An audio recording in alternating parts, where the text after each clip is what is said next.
All right, so today we're diving deep right into Psalm 62. Okay.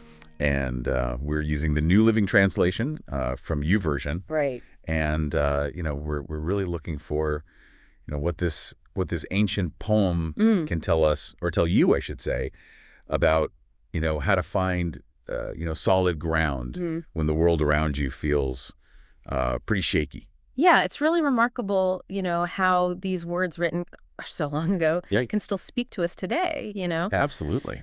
So this psalm is attributed to King David. Okay. And it was actually addressed to Jeduthun, who was the music leader at the time. Oh, interesting. And so knowing that it was, probably used in worship really helps us to understand it as both a personal reflection, but also as this kind of communal expression of faith, Yeah, it's really interesting. Like right out of the gate, verse 4 Okay. kind of throws this spotlight on like this problem that seems to like plague us, over the centuries, which is, the way that people will, say one thing, but then kind of feel another. Right. Like they praise outwardly, but, inside they're harboring this malice, right? So it kind of makes you think, like, where do we really find security? Right. When, appearances can be so misleading, It's true. I mean, that contrast, right, between the inside and the outside is really key here, I think. And it's kind of directing us to look beyond, just the surface for that true stability. And, take verses 1 and 5, for example. Verse 1 says, I wait quietly before God, for my victory comes from him. Right. And then verse 5, let all that I am wait quietly before God, for my hope is in him.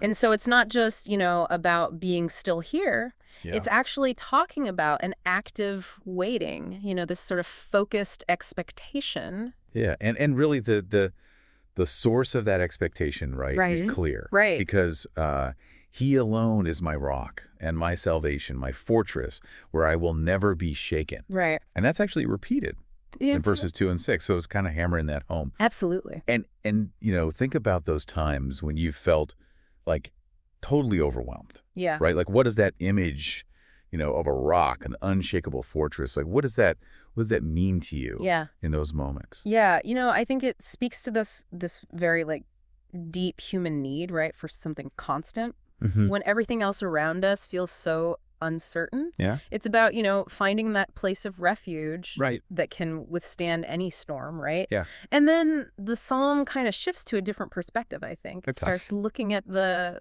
kind of fleeting nature of human power and opinions, right? Okay. And verse 3 actually describes the speaker as a broken down wall or a tottering fence. Oh, wow. So, I mean, that's pretty stark. Yeah, it's a very stark image of vulnerability. Yeah. I mean, I think, a lot of us out there have felt that at times. Absolutely. I mean, we've all felt fragile, right? Right. At times. And then, verse 9, it kind of just like, drops this bomb. Yeah. Which is, common people are as worthless as a puff of wind, and the powerful are not what they appear to be, lighter than a breath of air. Right. So, I mean, it really makes you kind of, reconsider where we place our trust, right? It does. It challenges, all that importance we tend to give to status or human strength. Yeah. And what's really fascinating here, I think, is how it really levels the playing field, right? Yeah. It's saying, neither the everyday person nor the powerful have this kind of ultimate lasting authority. Yeah. And this leads us, to this really beautiful invitation in verse 8. Oh, my people, trust in him at all times. Pour out your heart to him, for God is our refuge.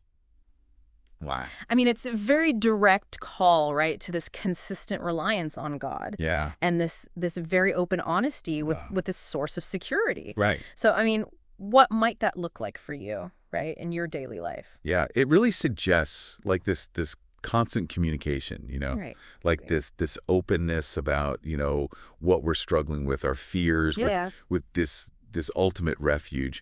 And the psalm, it concludes with a broader view in verses 10 through 12. Okay. There's this caution against seeking security in wealth or exploitation. But then coupled with that is this affirmation, right? That true strength and unfailing love belong to God. Yes. Who, ultimately rewards according to our actions, right? So it kind of widens the lens beyond just our immediate worries, It does. to like this sense of ultimate justice. Exactly. Yeah. It's guiding you, away from anchoring yourself to these very like temporary human, constructs. Yeah. And more towards this lasting divine foundation, right? Absolutely. And that warning against, relying on riches alongside this declaration of God's power and love really offers this complete picture of where that true security lies. So, I think in this deep dive into Psalm 62, right? The core message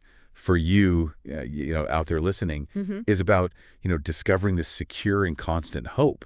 Right. In something that transcends the instability of human opinions and this temporary nature of worldly power, right? Absolutely. And it's really an encouragement, I think, to cultivate this quiet, confident trust in a refuge that will never fail. Yeah, that's so good. And this brings up a final thought. Okay. For you, considering this very powerful declaration, right, that God repays each person according to their deeds. Right. How might reflecting on this truth influence the choices you make and where you ultimately place your trust and effort in your everyday life? It's a profound question to ponder. Absolutely. Going forward. Yeah, for sure. Lots to think about. Yeah. Well, thanks for joining me on this deep dive today. Absolutely. Thanks for having me. And we'll see you next time. Yeah, that's good.